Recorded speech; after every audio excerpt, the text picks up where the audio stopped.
Bienvenue à tous dans cette nouvelle vidéo et on se retrouve pour une nouvelle analyse sur le thème des méga évolutions. Alors juste petit point puisque hier et avant-hier du coup inclus, j'ai eu un petit décalage au niveau de mes vidéos puisque j'avais loupé deux vidéos à faire avant-hier que j'ai faites le lendemain.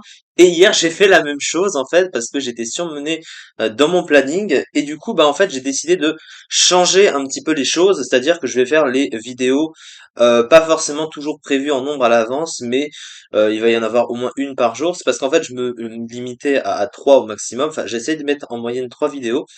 Mais du coup, à la base, j'en avais prévu 5. Mais du coup, voilà, donc j'ai juste un petit peu changé à ce niveau-là. Donc du coup, j'ai pas pu faire les deux vidéos qui me manquaient d'hier. Donc du coup, aujourd'hui, je ne sais pas en fait, je ne vous dis pas à l'avance combien je vais en faire. Là, je vais faire un petit peu en fonction de moi là, parce que sinon, je vais vous promettre à chaque fois les mêmes choses et du coup je ferai pas toujours les choses en temps voulu comme je le souhaite. Après évidemment ça dépend de mon planning, mais ça bouge assez souvent de mon côté, donc du coup voilà. Mais on va quand même commencer aujourd'hui. Donc on est le 9 septembre, vendredi 9 septembre 2022, et la première analyse tout du moins qu'on va forcément faire aujourd'hui, et s'il y en a d'autres après il y en aura d'autres, écoutez. On est toujours sur la première génération et dans cette vidéo, nous allons parler de Ptera. Ptera qui est un Pokémon fossile de la première génération. Les Pokémon fossiles, ce sont ces fameux Pokémon que vous restaurez dans un musée en général pour refaire vivre un Pokémon, parce que ce sont des Pokémon très très anciens, des Pokémon préhistoriques. Et du coup, Ptera fait partie de cela.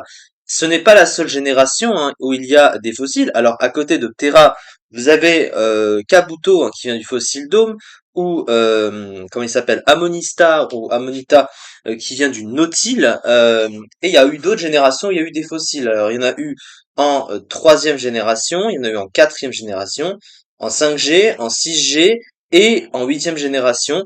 Mais en globalité, tout fossile confondu, celui que je préfère le plus, c'est justement Ptera, parce que tous les autres ils sont en général assez moches. Alors j'aime un petit peu Kabutops, mais vraiment le plus stylé pour moi, et c'est d'ailleurs le seul fossile en plus de ça qui a reçu une méga évolution. Aucun autre fossile n'en a reçu. Et je trouve que la méga évolution de Ptera sur le design le rend encore plus beau.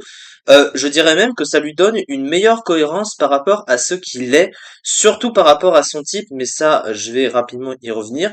Mais en tout cas, Ptera, c'est vraiment un fossile que je trouve très beau. Et du coup, je suis très content d'en parler. Et du coup, c'est donc le seul fossile qui a reçu une méga évolution. Et donc, il vient de la première génération, évidemment. Donc, Ptera, comme d'habitude, on va parler du Pokémon de base. Et ensuite, on vient sur la méga évolution pour voir ce qu'elle a apporté, bien sûr, au Pokémon. Et du coup, encore une fois, je me base toujours sur le metagame où il y avait encore les méga évolutions, puisque je rappelle qu'elles ont été supprimées en huitième génération. Alors Terra, qu'est-ce que c'est de base en stratégie? On commence par le type, puisque c'est toujours un petit peu, c'est toujours comme ça qu'on fait, évidemment.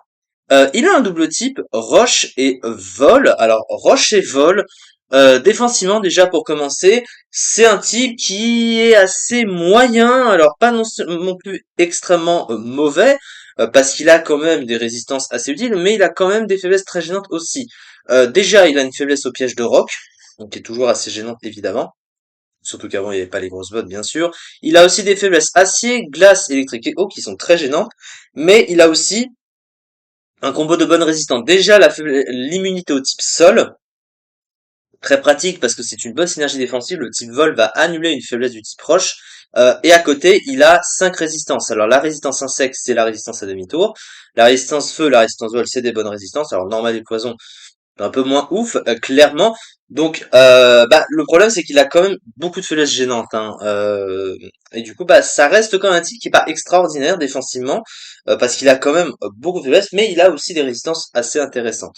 Donc du coup, c'est plutôt pas mal. Après, il faudra quand même faire une petite nuance par rapport à l'attaque atterrissage, qui permet de soigner les Pokémon de type vol, parce que je rappelle que atterrissage va retirer le type vol artificiellement du Pokémon au moment où il fait atterrissage, ce qui fait que son immunité sol sera de nouveau une faiblesse pour ce Pokémon s'il fait atterrissage, donc il faut se méfier de ça.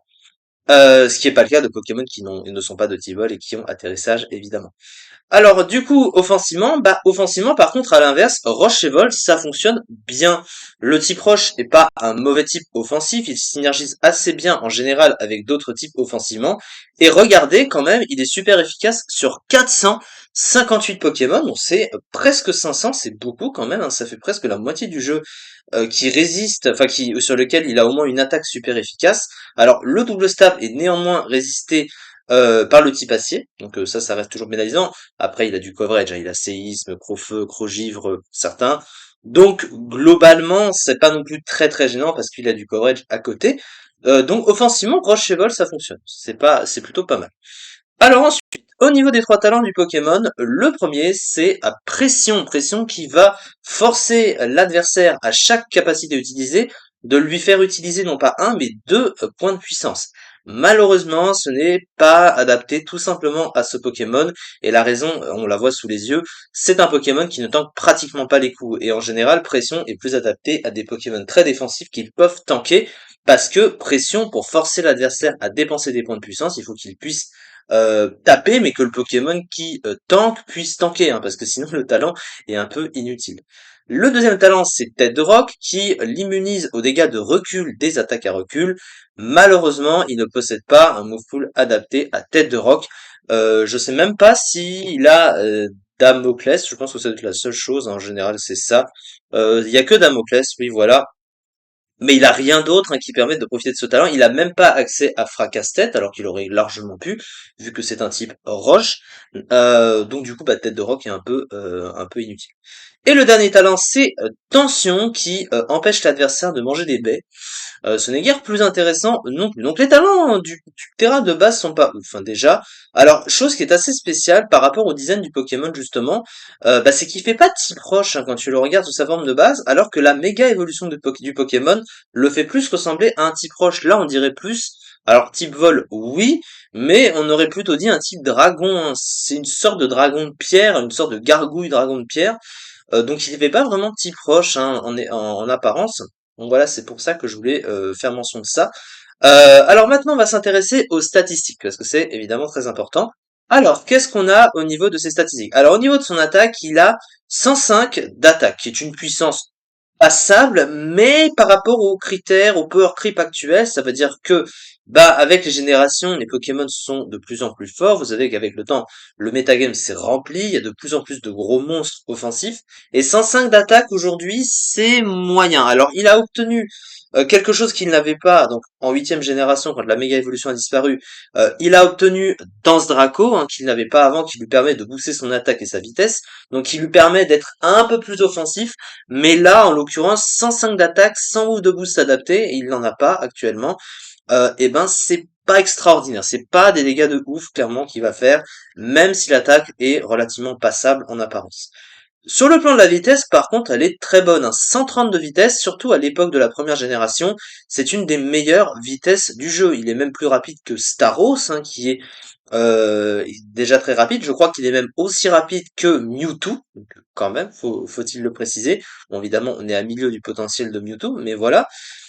Par contre, sur le reste, il fait très glace canon, hein, ce Pokémon. Ça veut dire que c'est un Pokémon qui tape, très rapide, mais qui va très peu tanker les coups, puisqu'il a 65 en défense, 75 en speed, 80 en PV, donc c'est vraiment un bulk fragile, donc c'est un Pokémon qui ne peut pas venir sur des attaques, hein, il peut venir sur quelques attaques résistées, mais des attaques trop puissantes ou neutres peuvent le one-shot assez facilement, donc du coup c'est assez compliqué, surtout que je rappelle qu'il a une faiblesse au piège de roc, donc si en plus il prend des dégâts des pièges de roc sur le terrain, du coup il va être encore plus facile à tuer, déjà qu'il est très facile à tuer de base. Son attaque spéciale, 60, évidemment c'est très mauvais, alors qu'il a des attaques spéciales, ce qui est un petit peu dommage, notamment l'accès aux attaques feu, hein, qui sont des coverages pour passer le type acier, voilà, mais sinon, bon, il a quand même séisme, donc c'est pas non plus si pire. Alors ensuite, on va du coup passer à son move pool. Et du coup, qu'est-ce qu'il possède globalement? Alors, il a des attaques offensives, hein, il a un pool offensif assez large. Il possède l'accès donc sur le plan des stabs. Alors là, ça va être son problème. Je vais y revenir aussi. Il a accès à l'âme de roc, évidemment. Donc ça, c'est assez classique. Il a aussi les autres attaques roches classiques. Il possède éboulement, tombe roche. Donc ça, c'est pas mal. Par contre, le problème qu'il a, c'est que sur le plan du type vol, ce qui est assez étonnant, son meilleur stat vol offensif physique, c'est aéropique. Ce qui est assez étrange, il n'a même pas accès à Rapace, ce Pokémon, alors il aurait très largement pu avoir Rapace, hein, parce que vous avez des Pokémon, je prends l'exemple de Brazegali, qui est pas de type vol, hein, il est type feu combat, et il ne vole pas, qui a Rapace, alors qu'il en a vraiment rien à fiche, Brazegali, très clairement, vu le Pokémon que c'est, mais lui, qui est de type vol, qui a largement le potentiel et le design pour avoir Rapace, il ne le possède pas. Donc du coup, c'est vraiment pas ouf, hein, clairement, il a pas vraiment de bon stat vol. Donc à ce niveau-là, c'est dommage. Mais à côté, il a quand même une bonne myriade de moves. Il a les crocs élémentaires. Alors il a croc feu, croc givre, croc éclair. Évidemment, hein, ce qui va surtout bien aller avec la méga évolution. Il a accès à Séis, donc qui est un coverage peu efficace sur le type acier, et du coup, ça fait le fameux combo Edgequake. Avec l'attaque feu, du coup, il touche tous les Pokémon du jeu, au moins sur le neutre offensivement. Ensuite, sur le plan du soutien, alors il a atterrissage pour se soigner, anti-brume, grand classique des Pokémon de type vol de ce genre, évidemment. Mais le gros défaut du Pokémon, et c'est ce qu'il a obtenu après en huitième génération, c'est l'absence de setup. Et ça, malheureusement, pour un Pokémon qui tape pas non plus si fort que ça, il a que 105 en attaque, je rappelle, il n'a pas Danse Draco qu'il a obtenu après, donc ça veut dire qu'il avait largement le potentiel d'avoir Danse Draco. Et là encore, ce qui est assez étonnant, c'est prenez l'exemple de Steelix. Ils ont donné Steelix à Steelix Danse Draco plus tard, alors que lui, pour le coup, il a rien, c'est pas un dragon. Alors pourquoi on lui donne Danse Draco à Steelix alors que clairement il s'en fout, il est plus utilisateur de malédiction que Danse Draco, alors que lui il a un aspect de dragon, hein. Déjà bon, on est d'accord que petit proche il aurait été mieux Dragon Vol, on est d'accord, mais du coup il a pas Danse Draco alors qu'il aurait largement pu l'avoir depuis le départ, hein, depuis que l'attaque existe, hein. C'est clairement avec le design du Pokémon et pourtant il ne le possède pas, donc c'est pas très cohérent, oui, on est assez d'accord là-dessus. Ensuite, alors aussi au niveau du soutien, il a également les pièges de roc, hein, donc ça en fait un lead plutôt correct. Poseur de pièges de roc, il a aussi provoque, donc vous voyez que c'est pas non plus si pire. Il a aussi vent arrière, hein, qui peut booster la vitesse de l'équipe. Donc pourquoi pas. Ensuite, au niveau de la méga évolution, parce que c'est un petit peu l'objet, hein, de départ. Alors qu'est-ce qu'apporte la méga évolution Aptera? Eh ben, elle apporte un bon boost à Aptera, clairement, hein, ça le rend beaucoup plus puissant. Déjà au niveau du talent qu'il obtient en méga évoluant, il gagne Griffe Dure. Alors Griffe Dure, qu'est-ce que c'est? C'est un talent qui booste de 30% les dégâts des attaques qui font contact avec la cible. Donc ce qui va en profiter, alors c'est les attaques de crocs qui mordent la cible, donc forcément, donc mâchouille les crocs élémentaires, ça fonctionne. Aéropique, je crois que ça fonctionne parce que c'est une attaque de contact, donc c'est un mauvais stab de base, mais au moins ça donne une petite puissance supplémentaire. Donc 30%, c'est l'équivalent des dégâts supplémentaires d'un orbe-vie ou de son limite par exemple, sans les dégâts de recul, par exemple, de l'orbe-vie. Donc c'est tout bénef, surtout qu'il ne tient pas d'orbe-vie pour ça. Par contre, évidemment, il a la méga gemme. Donc, il peut pas avoir d'autres objets. Mais par contre, à côté de ça, ce qu'on remarque au niveau des stats, bah évidemment, comme toutes les méga évolutions, il a des boosts de stats, puisque c'est la base de la méga évolution aussi. Il passe de 105 à 135 en attaque, donc c'est beaucoup plus fort. Donc ça, c'est vraiment bien, surtout sur un Pokémon qui peut pas se setup, hein. Donc là, je dirais presque que la méga évolution est obligatoire pour le rendre utile, hein, Terra. Sinon de base, bah il est never used, hein.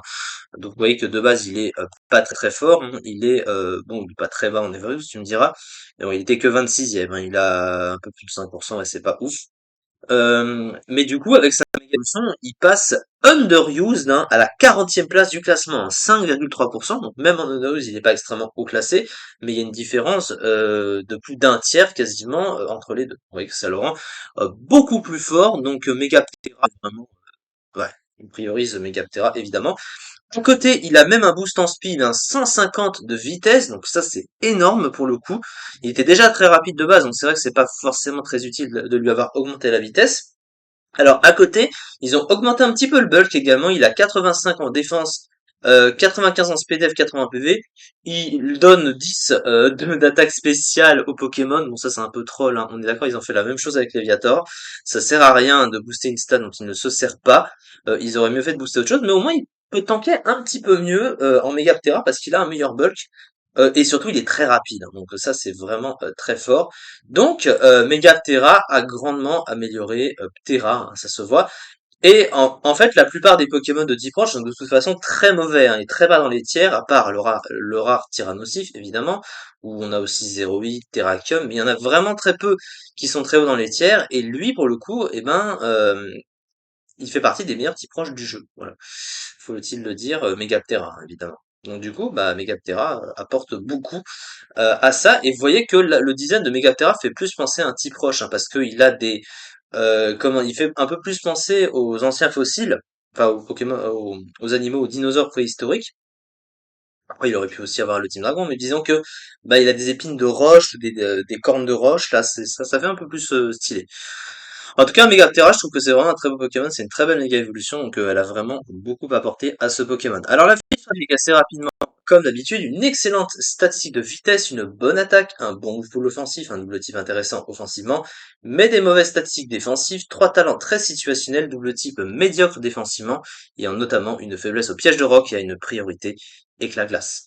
Et du coup, la méga évolution maintenant, alors une excellente attaque couplée à la meilleure vitesse de l'underuse, un double type bon offensivement, un excellent talent et un move full en accord avec celui-ci, qui permet à Ptera, qui ta, oula, ça veut rien dire ça, qui tapait super efficacement beaucoup de Pokémon, des défenses intéressantes pour un sweeper, double type mauvais défensivement, faible au piège de roc, faiblesse au type acier gênante dans un tiers ou si d'ailleurs c'est omniprésent, lui puisque son double stab est résisté par le type acier. Donc du coup, ben très bien, très belle méga évolution encore une fois, et très content d'en avoir parlé. Il ne reste qu'une seule et dernière méga évolution. Encore faudrait-il plutôt dire deux méga évolutions en une. Je pense que que vous savez de quel Pokémon je veux parler, mais disons que c'est un Pokémon qui n'avait vraiment pas besoin de méga évolution. Là, c'était un peu le troll de Game Freak pour dire on veut mettre un Pokémon très abusé, un Pokémon déjà très abusé. C'est déjà arrivé, mais bon là, ils avaient. Bon là, on verra ça sur la prochaine vidéo, je pense que vous allez comprendre.